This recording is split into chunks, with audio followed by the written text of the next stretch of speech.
The 1880s, a continuation of what Mark Twain called the Gilded Age.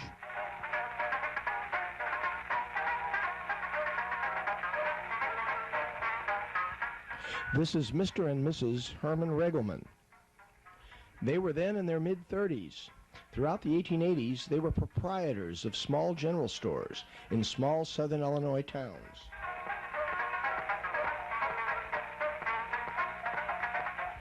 They sold, among other cure-alls, Mrs. Winslow's soothing syrup, a popular 19th century remedy. A remedy which was loaded with alcohol and contained opium as well. What is it that smells first when you go into a drugstore? Camphor? No. Iodine? No. Rose water? No. Witch hazel? No. Turpentine? No. Goose goose? No. Harmony? Lydia Pickham's compound socket hash? Lydia Pickham's compound socket hash? No, that ain't it, no. I know. What? Bear's oil? No, not bear's oil. Shoe brushes? No. Fleece powder? No. Compound cathartic pill? No. Old Billy Carter's liver pill? No. Soup with the bouillon? Soup with the pill?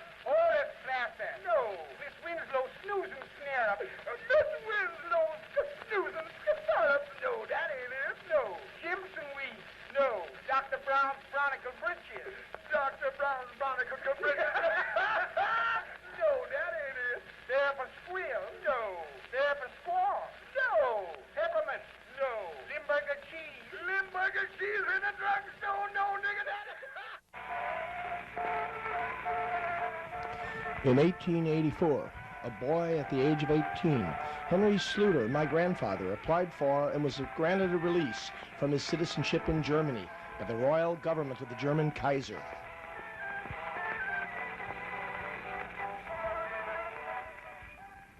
This release allowed him to leave the country legally. In fact, he now had to leave within 6 months or the release automatically expired. Henry immigrated to the United States, arriving in St. Louis in late 1884.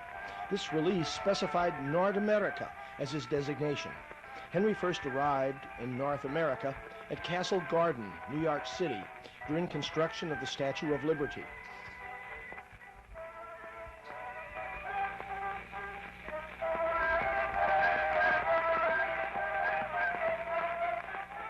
Henry's older brother, Charles, also immigrated 2 years later, and like Henry, came to St. Louis in 1886. St. Louis at this time was still really the gateway to the West. St. Louis in the mid-1880s had some of the Eastern sophistication which cities west of it lacked.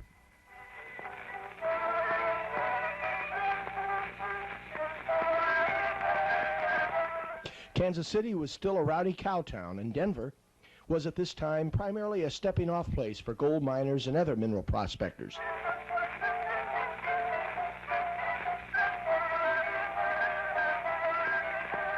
These cities were not in the same league as was the city of St. Louis. St. Louis also had the eastern cloak of respectability, as you could now reach it from the east, directly by train, the New Eads Bridge having helped in this manner.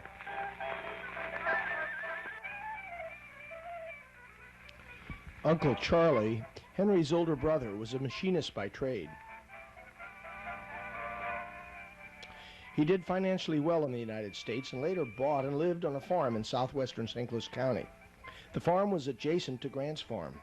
Many Schluter family reunions were held there, and the large photograph of 65 Schluter family members, which was to be taken there 3.5 decades later, in the late 1920s, was taken at the Grant farm.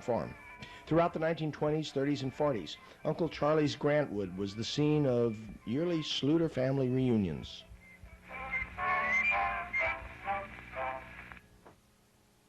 Selection from the Times of Normandy, played by Mr.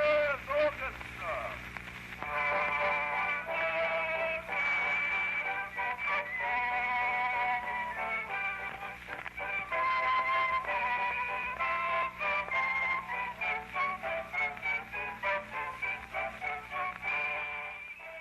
Henry Stinchcomb was born to Frank and Maggie Stinchcomb in Edwardsville, Illinois in 1885. The same year, these Bell and Tainter phonographs spewed out their music from mosasaurite-coated cardboard cylinders.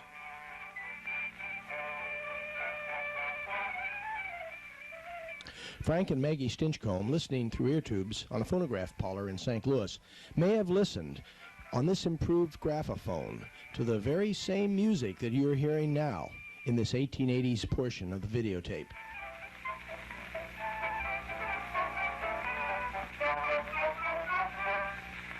It was different for them, however.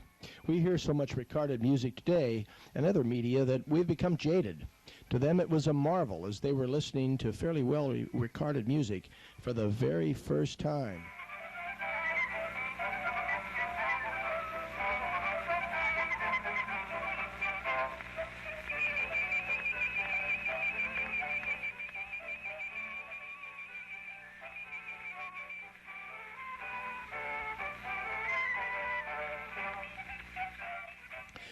In the mid-1880s, Henry Shleuter met and courted Matilda Metschke. They would marry 7 years later.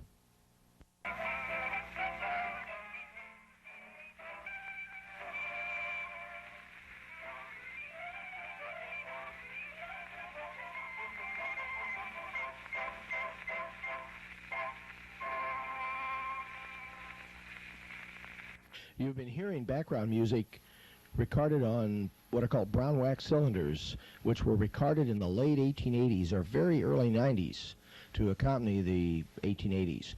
But the next cylinder you're going to hear is really a unique thing because it actually goes back to some of the Stinchcomb family members.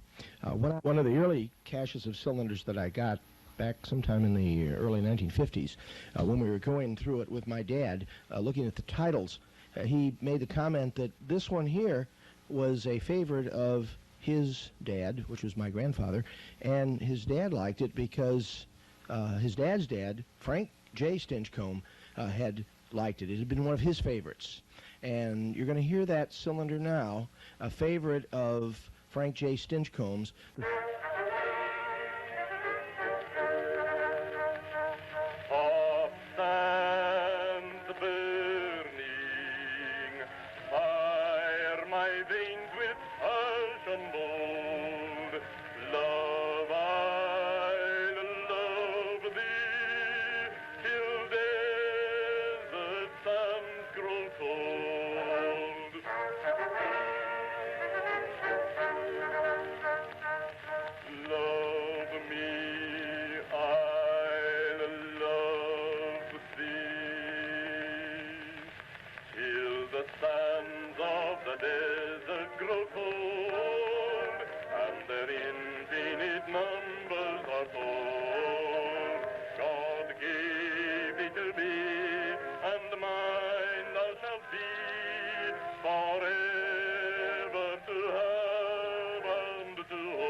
In the mid-1880s, Henry Shleuter met and courted Matilda Metschke. They would marry 7 years later. In 1888, Christine Regelman, the third child of 8 children of Herman and Mrs. Regelman, was born in Alton, Illinois.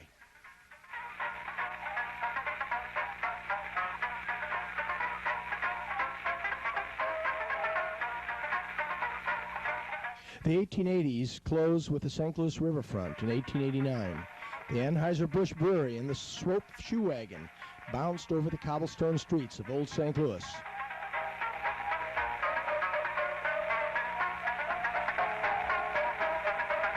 The next decade will be the gay 90s, the last decade of the 19th century.